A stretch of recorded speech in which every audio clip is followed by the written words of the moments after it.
This episode of Learn Chinese Now is brought to you by iTalki.com. Hello everyone and welcome to Learn Chinese Now. Now this is an unscripted video for you today. I'm just going to talk about how to get a taxi in Taiwan or China and the vocabulary associated with taking a taxi in the Chinese-speaking world. So, first of all, let's cover the different words for taxi. So in mainland China, taxi is called 出租车, and that literally means a car for rent. So 出租 is to rent something out. 车, as you probably know, is car. Now in Taiwan, a taxi is called 计程车. 计程 is like to calculate the journey. So it's like the taxi calculates the price using the meter. So it's like a car that calculates the price. In Hong Kong, it's called 的士, which that doesn't really make much sense when you're talking in Mandarin. But if you translate the pronunciation of those characters into Cantonese, it's 的士. So they just took the English pronunciation and then used, two characters to make a Cantonese pronunciation that sounds similar. 的士.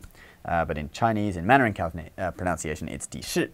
And in Taiwan, we have another little slang name in Taipei for taxis. It's called 小黄, literally little yellow, because taxis are yellow. And actually in New York, they're yellow too. So I guess if you're in New York, you could call a taxi a 小黄 as well. But if you go to Taiwan and you say to a Taiwanese person, oh, 我要做小黄, they'll think you're really cool because you're kind of in with the local lingo, okay? So I learned my Chinese in Taiwan, and so what I'm about to tell you is going to come from my experiences taking taxis in Taiwan. If you've taken taxis in China and there's a few things a little bit different, you can leave that in the comments. I'd love to hear your experiences. So, first of all, when you get into a taxi, actually many videos about learning Chinese or textbooks tell you to address the taxi driver as 师傅. So I'll just cover that first of all, because 师傅, actually it can mean a master, like a martial arts master or a Taoist or a meditation master or something like that. But, and that 师傅 is with 师, the character of the teacher, and 父, the character of a father. So that's one type of 师傅. But actually this type of 师傅, the 父, is a different character, and it means something more like a master worker. So it comes, from the old days where you take a carriage and the driver is, he's mastered the art of driving, a horse carriage or whatever. So 师傅, it's a master worker. So anyone who has skill actually in anything can be called 师傅. But this type of person, this type of 师傅, the character is written the 父. It's a different 父. It's not father, as in 师傅, as in like a kung fu master or someone who takes disciples, okay? You're not addressing your taxi driver as some martial arts or meditation master.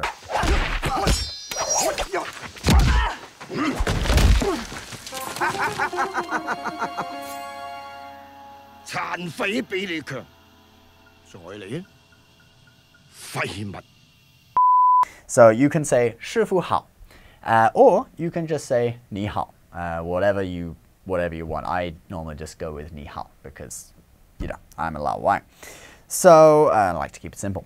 So next, when you ask the taxi driver might say to you, oh, 你要去哪里? Or he might not say anything and just wait for you to tell him where you want to go. So basically, the most basic way of saying where you want to go is just 我要去. And so I'm sure if you've learned Chinese for a while, this is a very simple phrase, 我要去. Of course, if you're going to a big place, so let's say we're going to Taipei main station, which is called 台北车站. Then you can just say to him, oh, 我要去台北车站, or you want to go to Taipei 101, the massive building in Taiwan that used to be the tallest building in the world. Oh, 我要去台北101. So if you want to go to a place like that definitely everyone knows and your taxi driver will know, then just say it like that. But let's say you're going to a restaurant or somewhere, unless it's like the most famous restaurant in Taipei or in that city, they're not going to know every restaurant and where it is, right? So you might have to give them an address. So actually the simplest way, if you want to, if you're not that confident at Chinese and you just want to get someplace, you can get a Chinese friend or to write down the address, or if you just get a name card, like a business card from that restaurant. You could even just have a Chinese person to write it into your phone, and then you can show the taxi driver your phone. And so you can say to him, oh, 我要去这个地址. So 地址 means address. And you know, if you're feeling really confident, you could say, just read out the address to them. And first of all, Chinese addresses, one point that I want to make to you guys is they don't go from the number, then the street, then the city, then the postal code. They go the other way around. So they go from big to small. So it's city, street, and then number, whatever, you know, or apartment, whatever. So, and in Taipei, the roads have sections, and then they have also lanes associated with that road. So it's like, it'll be something like Heping Donglu 3段, and then there'll be, 128巷, that's the name of the lane. And then there'll be like, 18号, like number 18. So it'll go that way from road, the large road, then the small lane, and then the number. And this is a feature of Chinese. Stuff always goes from big to small. So like in addresses, big to small. In dates, so you go year, month, day, big to small. In people's names, it's like family name, the family is a big unit, and then the individual person's name comes afterwards. Like Hao Yi Bo, that's my Chinese name. Or 姓郝, my surname is Hao, and my individual name, my name is Yi Bo, so big to small. It's the opposite of the West. So, you know, in the UK, dates are day, month, year. But, you know, in the US, it's month, day, year. So I don't really know what's going on over there. You guys are kind of crazy. But, okay. So next, so let's say that you've given your taxi driver your address, or you've even read it out to him, and you've said, 我要去什么什么地方. Then he's gonna, when you get to the place, maybe you see it outside the window, or he's like asking you where you want to stop. He might say 哪里停车. So you can say 这里停车就好了. Or actually you can just shorten that to 这里就好了. So here is okay. Now 就, it doesn't really have a direct English translation. So when you're speaking Chinese, you just got to get used to how to use 就. But we sometimes translate it as precisely or exactly. It's not really, doesn't really quite mean that, but that's the way I think of it. So 这里就好了 is here is precisely okay. So you're going to ask him the price. So I'm sure everyone knows 多少钱. And if you don't know, you can check out our video about asking prices and buying stuff. So 多少钱. And he's going to tell you the price. And of course, if you don't understand, you can just look at the meter. And if he sees you're a Westerner, or if he sees you're not Chinese, then he's probably just going to point at the meter anyway. Then some taxis, I don't know about China, but I know in Taiwan, some taxis do accept credit cards and debit cards. So you can say to him, if you want to use a credit card, 信用卡可以吗? So 信用卡 is trust use card, and this is their translation of credit card. So it's like the bank is trusting you to use this card and, you know, take out debt. So trust use card, it means credit card. He may say 可以, or he may say 不可以, in which case you'd have to give him cash, 现金. And in Taiwan, it's always good to carry some cash because they're not as far along the route of electronicizing their of converting all their money, you know, and everything to electronics. You can't use cards in as many areas as you can in the West. So it's always good to carry some cash because the taxi might not necessarily accept cards. So there's another thing. If you are in Taiwan on business, 出差, that means to go on a business trip, 出差, you may have your company paying your expenses, right? So you might need to 报销, or report your expenses to your company. So you're going to need like a receipt from the taxi, so that you can take that to the accounting department in your company and say, oh, you know, I spent this much on my transport, and you can reimburse me. So the way to say that is 我要收据. Now the taxis don't actually do the normal kind of receipt, 发票.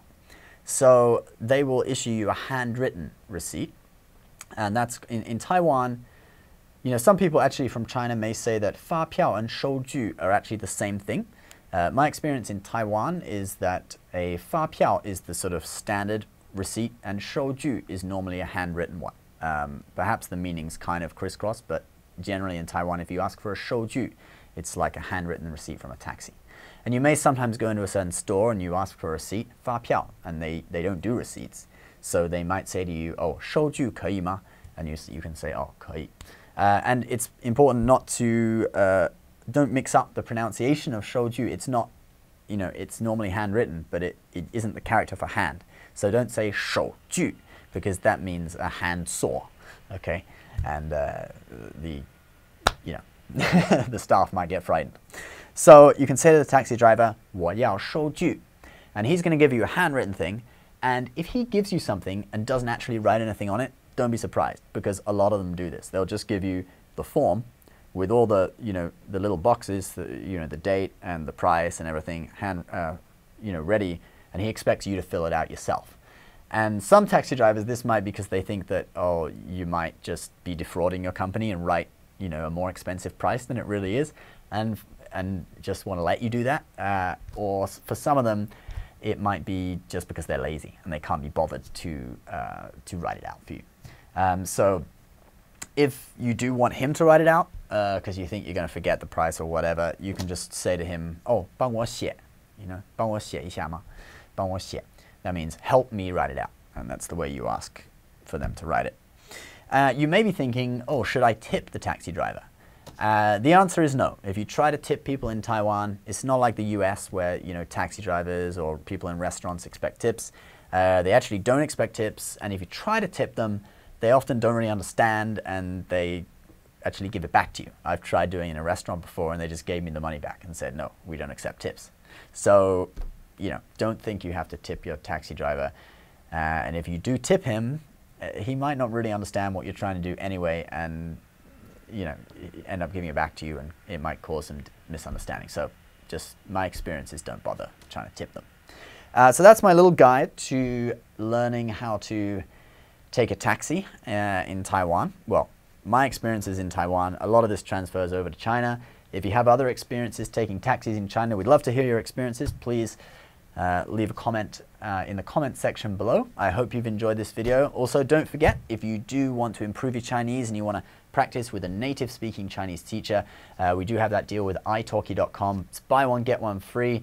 You can check it out with the URL down here. It's also in the description. That link will take you to a page where you can watch a video, find out more about their service. It really is a great service. I'd encourage you all to check it out. And you can also access the deal through that URL as well. So thanks very much, guys, and we'll see you next week.